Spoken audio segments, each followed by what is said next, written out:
Khotbah Minggu hari ke-131, 11 Mei tahun 2025, Kitab Yehezkiel pasal 34 ayat 11-16, perikop gembala yang baik. Diambil dari kitab Yehezkiel pasal 34 ayat 11-16. Di hari yang ke-131 tanggal 10 hari Minggu tanggal 11 bulan Mei tahun 2025, 11 Mei tahun 2025. Demikian firman Tuhan.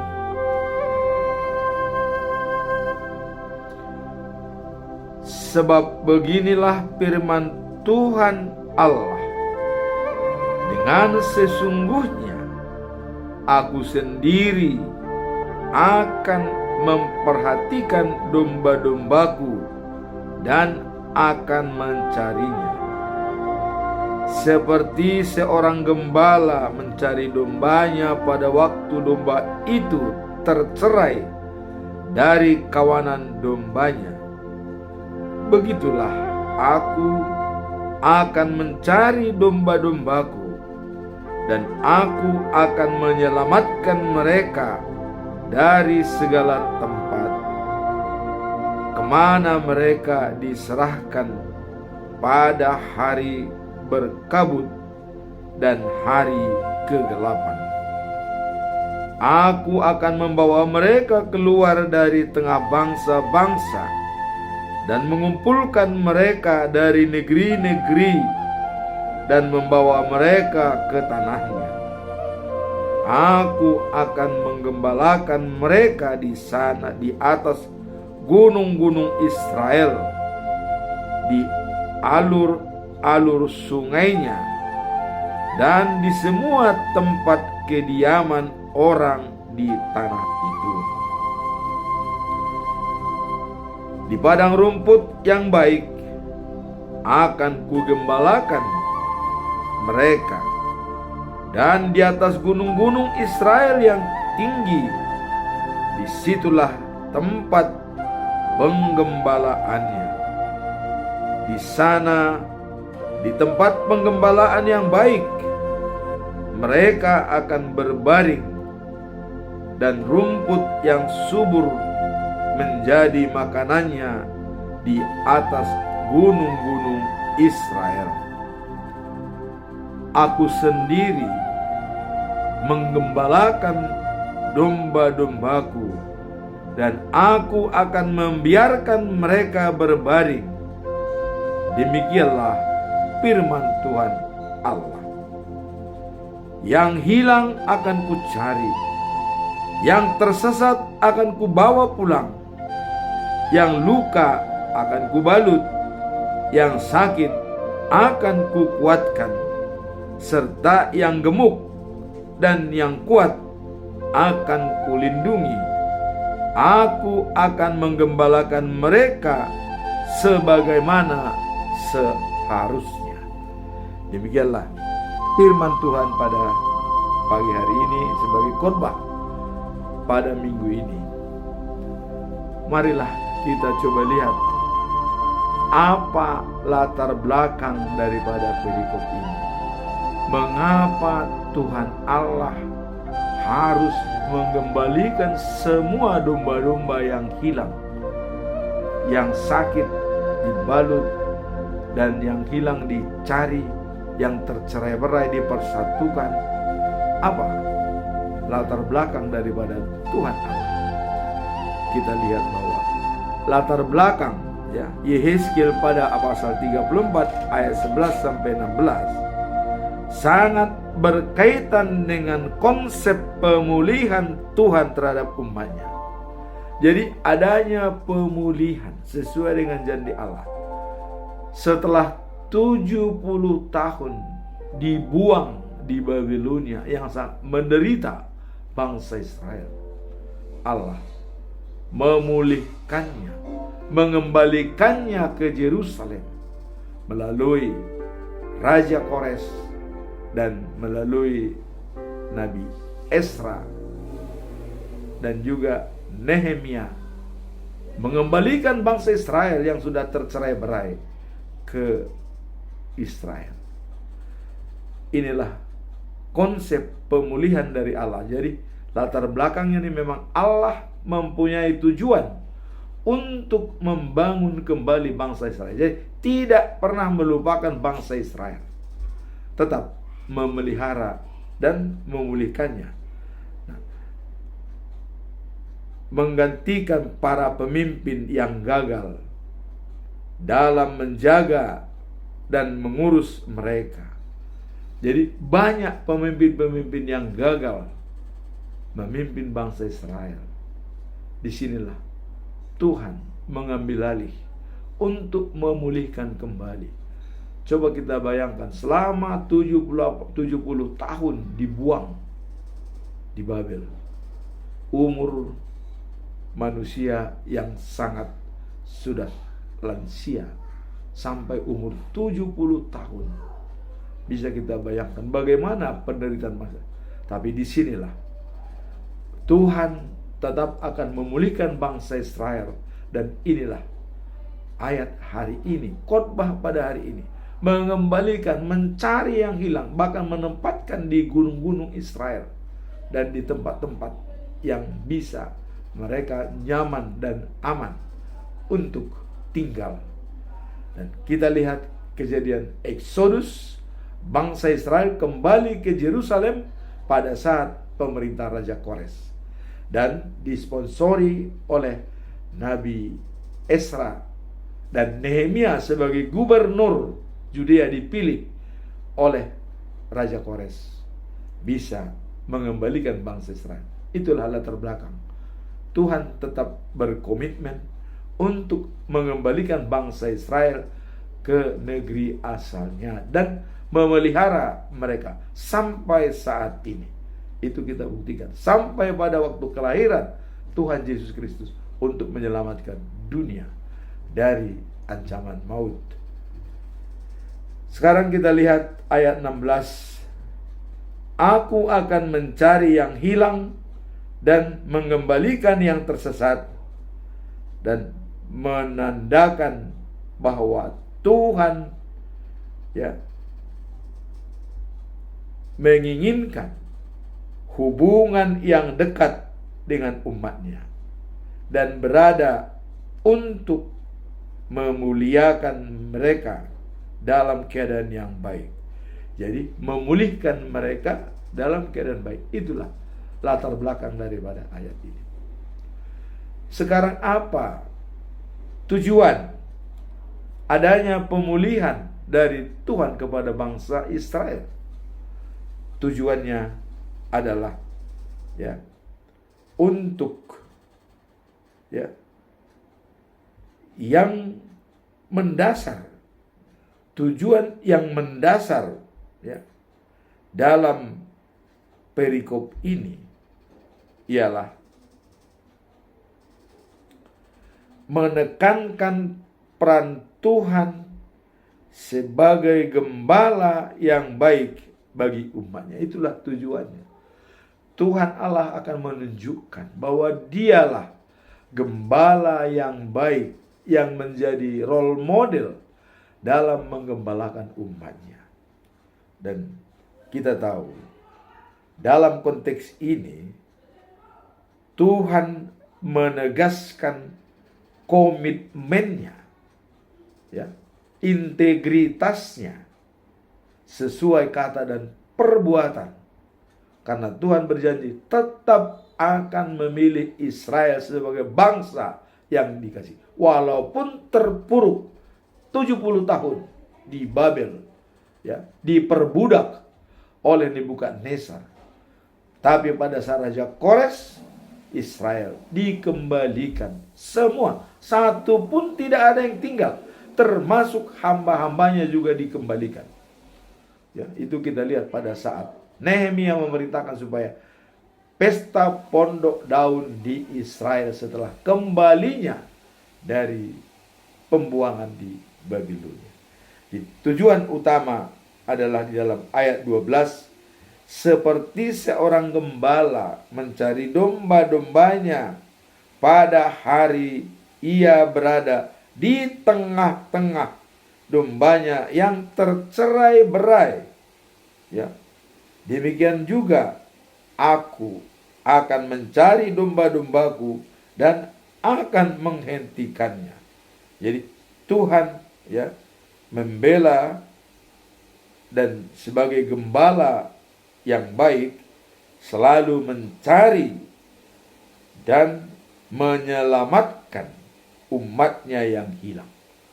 Jadi konsep penyelamatan di sini adalah Tuhan menganggap satu lebih penting dari 99. Inilah konsep penyelamatan dari satu jiwa pun hilang itu dihargai oleh Tuhan. Bahkan konsep 99 yang sudah kawanan domba yang penurut dan satu diantaranya yang hilang, Tuhan mencarinya. Karena yang satu ini lebih penting daripada 99 karena hilang. Ya. Artinya tidak lagi mengikuti Tuhan. Nah, maka Allah mengatakan satu ini lebih penting daripada 99. Kenapa? Jangan sampai ada jiwa yang hilang. Demikian juga kita. Bagaimana? Kalau sudah pengikut Yesus, ya udah, itu kita anggap sudah. Tapi kalau ada orang yang sesat, ada anak kita yang tidak sesuai dengan ajaran Tuhan, atau ada anak kita untuk melangsungkan pernikahan atau jabatan atau apapun, tapi menjual iman spiritualitasnya, ini yang dikatakan jangan sampai anak yang hilang. Dan itu lebih berharga di mata Tuhan kalau yang hilang itu bisa kembali kepada asalnya. Itulah tujuan pemulihan dari Tuhan. Tuhan tidak membeda-bedakan orang yang berdosa dan bagaimanapun beban beratnya. Maka kemarin juga kita kuk yang kupasang kepadanya ringan, karena aku ada rendah hati dan juga ya orang yang boleh dikatakan sangat persuasif. Jadi kuk yang dipasangkan Tuhan itu tidak berat. Nah, inilah tujuan Tuhan, mencari domba yang hilang. Satu pun tidak boleh hilang.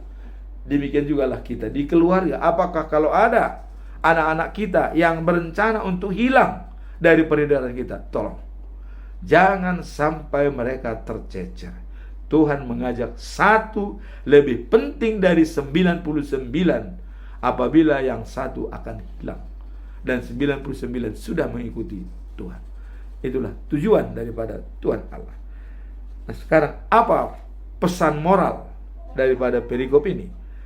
Pesan moral kitab ini dalam Yeskiel pasal 34 11 sampai 16 adalah terletak pada penggambaran Tuhan sebagai gembala yang peduli dan bertanggung jawab terhadap umatnya. Jadi ada tanggung jawab moral dari Tuhan untuk mengembalikan manusia yang hilang dari kawanan dombanya.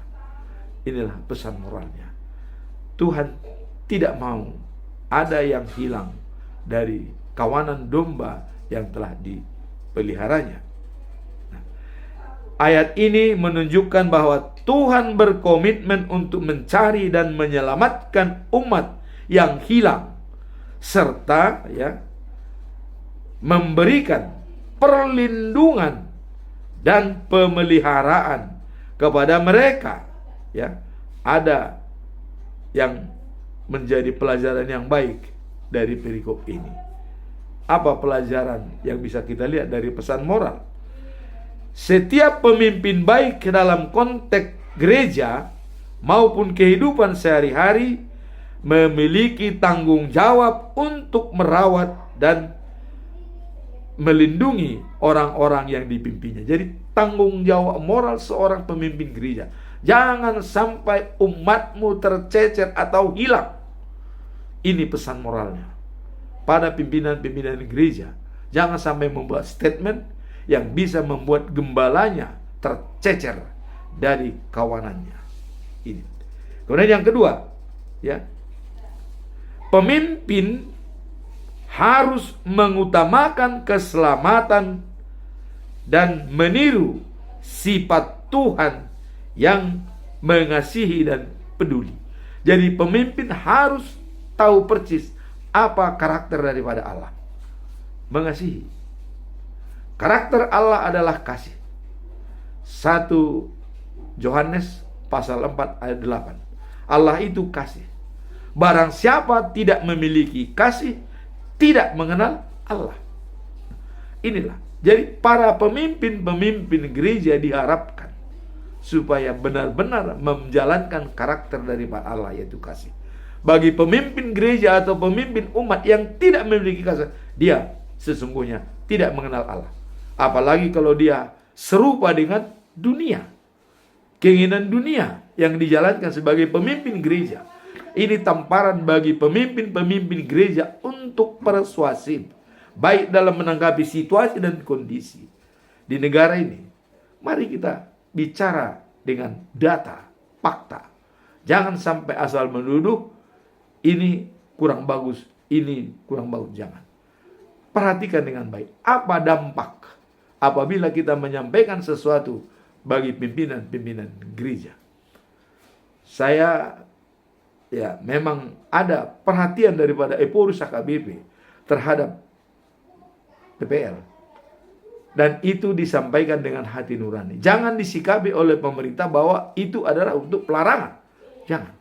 Ini adalah warning bagi yang menggunakan TPL di Sumatera Utara, yang sangat-sangat krusial dalam mengembalikan lingkungan ke habitat yang semula. Apa salahnya? Direspon dengan baik. Jadi walaupun Eporus mengatakan ditutup, itu bukan sebagai hanya untuk warning supaya yang pengusaha TPL itu memperhatikan rakyat. Karena menangis mereka.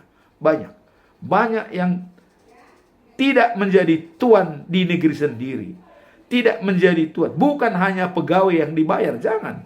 Kita tidak hanya melihat, itu bagus. 50.000 pegawai kami ya. Itu bagus. Tapi ingat, apa makna daripada pernyataan Eporus? Warning bagi pemerintah supaya perhatikan lingkungan, jangan sampai merusak, banjir bandang di mana-mana. Ini yang perlu. Jangan sampai seperti Aik Simongo. Dulu airnya sangat besar dan bisa pembangkit. Sekarang sudah kering. Kenapa? Karena di hulu tidak diadakan reboisasi. Ini saran kepada pemerintah. Tolong di daerah Danau Toba, air yang mengalir ke Aik Simongo yang bisa membangkit tenaga listrik dipelihara. Dan mari kita hijaukan kembali. Ini sebenarnya himbauan daripada Eporus. Bukan maksudnya mau menutup sebegitu saja, tidak. Warning buat pemerintah. Tolong disikapi oleh Direktur Utama PT PALP ya, supaya ini menjadi bahan komunikasi yang baik dengan masyarakat. Karena Eporus tahu yang merasakan sendiri adalah karena jemaat HKBP merasakan. Jadi tolong itu jangan disikapi sebagai negatif. Itu adalah untuk konotasi positif. Dan mari warning yang disampaikan oleh Eporus ditanggapi dengan baik oleh pemimpin negara. Karena pemimpin yang baik katanya tadi adalah harus menjaga keselamatan umatnya. Ini tamparan bagi pemimpin-pemimpin termasuk di negara Republik Indonesia ya. Nah, kemudian poin yang ketiga dikatakan, bagi setiap individu ya, pesan ini mengingatkan bahwa tidak ada satupun yang terabaikan di hadapan Tuhan. Jangan sampai ada tercecer. Kalau ada terabaikan masyarakat HKBP karena PT PALP, ini yang perlu diselesaikan dengan baik. Tolong ya, kepada pimpinan PT PALP itu ya, supaya diperhatikan himbauan daripada Opui Eporus. Ini adalah untuk masa depan bangsa Indonesia, khususnya di Sumatera Utara. Jangan sampai di daerah-daerah lain karena penggundulan hutan sehingga terjadi banjir bandang, akibatnya adalah masyarakat. Kemudian poin keempat ya, dia selalu mencari mereka yang tersesat, Tuhan, dan ingin memulihkan hubungan yang terputus dengan umatnya. Hubungan yang terputus dipulihkan. Inilah tugas daripada pimpinan. Jangan sampai terputus hubungan daripada umatnya kepada Tuhan gara-gara pemimpin yang kurang bijak, atau gara-gara imam di gereja yang tidak bertanggung jawab, atau seorang pendeta menyalahkan wewenang, memakai uang janji iman daripada jemaat untuk tidak jelas. Ini sebagai warning bagi pemimpin jemaat, khususnya di AKBP. Jadilah gembala yang baik, gembalakanlah umatmu dengan bijak. Jangan sampai ada tercecer. Tuhan mengatakan satu lebih penting daripada 99 kalau yang satu itu hilang. Karena 99 sudah mengikut Tuhan. Jadi pesan moral yang terpenting dalam hal ini adalah kepedulian dan tanggung jawab Tuhan sebagai gembala yang setia. Kepedulian dan tanggung jawab seorang pemimpin sebagai gembala yang ditugaskan Tuhan. Jadi saya sangat mendukung Opuyeporus yang mengatakan kalau memang tidak berguna masyarakat, ngapain kita hanya cari uang, tapi rakyat menderita. Tolong kepada pimpinan PT PALP diperhatikan. Itu bukan konotasi negatif, tapi untuk memperbaiki sebagai warning supaya masyarakat kita baik, bekerja dengan baik. Karena para pendeta, imam-imam itu turun ke grassroots, melihat keadaan. Jangan sampai ada pertentangan di masyarakat hanya gara-gara perusahaan yang kurang persuasif dalam menangani masalah ini. Nah, kemudian sekarang kita lihat, setelah melihat pesan moral dalam kehidupan sehari-hari, mengikuti teladan ini dengan menunjukkan kasih sayang dan perhatian kepada orang-orang di sekitar kita, terutama yang membutuhkan pertolongan dan dukungan. Ini adalah kepedulian dan menjadi pengaruh daripada Opuyeporus untuk memperhatikan masyarakat Sumatera Utara, khususnya HKBP. Jadi mari kita tanggapi dengan respon positif dan baik, karena ini adalah untuk mengembalikan kembali hubungan antara pemerintah dengan masyarakat, khususnya HKBP. Yang keempat, implementasi daripada kehidupan sehari-hari. Apa implementasi dari gembala yang baik ini dalam kehidupan kita sehari-hari? Mengajak kita untuk menjadi gembala yang baik bagi orang-orang di sekitar kita. Itulah salah satu tanggung jawab gembala yang baik, mau warning pemerintah supaya care dengan situasi di Sumatera Utara. Kemudian tanggung jawab ini mencakup satu, memberikan perhatian kepada umatnya. Kemudian menempatkan karakter Allah sebagai pedoman dalam komunitas yang dipimpinnya. Menempatkan karakter Allah. Kemudian memberikan motivasi pada mereka yang membutuhkan Tuhan. Banyak sekarang ini orang tidak lagi butuh Tuhan karena sudah tergantung jetnet jetnet sekarang ini, dan sudah dengan pikiran sendiri Nah, dalam Kolose 3 ayat 3 dikatakan, bekerjalah sungguh-sungguh dan bukan untuk manusia, tapi bekerjalah untuk Tuhan. Jadi apapun yang disampaikan Opuyeporus dalam usulannya menutup itu adalah karena perhatian yang lebih baik. Dengan kepedulian itu, mari kita membuka diri semua, duduk bersama dengan PT PALP, duduk bersama dan pecahkan apa solusi. Kita harus mengambil solusi yang baik, win-win solution. Tidak ada yang harus dikalahkan. PT PALP pun tidak boleh kalah, harus menang. Dan masyarakat HKBP pun di Sumatera Utara harus menang. Ini yang namanya win-win solution. Apabila ada salah satu itu kalah, lebih baik, kata Stephen Covey, tidak mengadakan konsiliasi. Lebih baik tidak bersepakat, kalau memang harus ada yang dikalahkan, harus semua pemenang.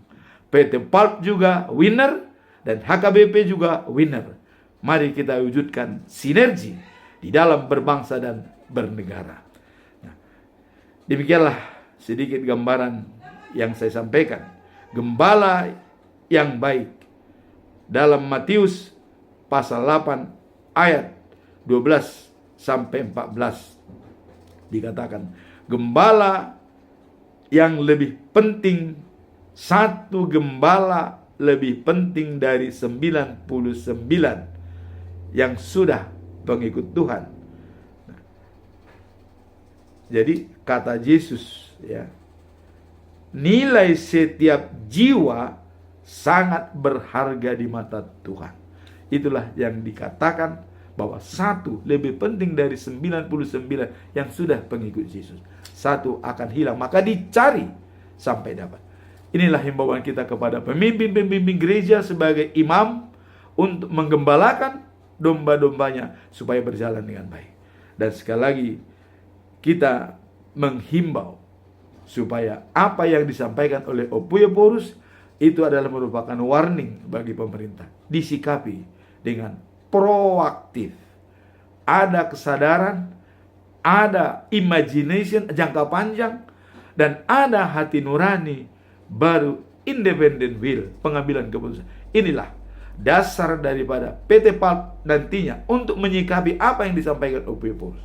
Kami sangat menghimbau seperti ini. Mari kita duduk bersama, pecahkan masalahnya. Demikianlah katanya bahwa aku mencari domba-dombaku dan akan menghentikannya seperti seorang gembala mencari dan mengumpulkan domba-dombanya yang tercerai-berai, lalu memelihara mereka. Akan kubawa pulang dan segala tempat mereka tersebar pada hari yang gelap dan nas itu. Nah, itulah kalau kita lihat dalam ayat yang ke-12, ya, di dalam Alkitab ini, mencari dan mengembalikannya ke tempat yang lain. Dan juga semoga pemimpin-pemimpin gembala saat ini adalah mencari gembala yang hilang dan memulihkan mereka dan mengembalikan. Banyak cara.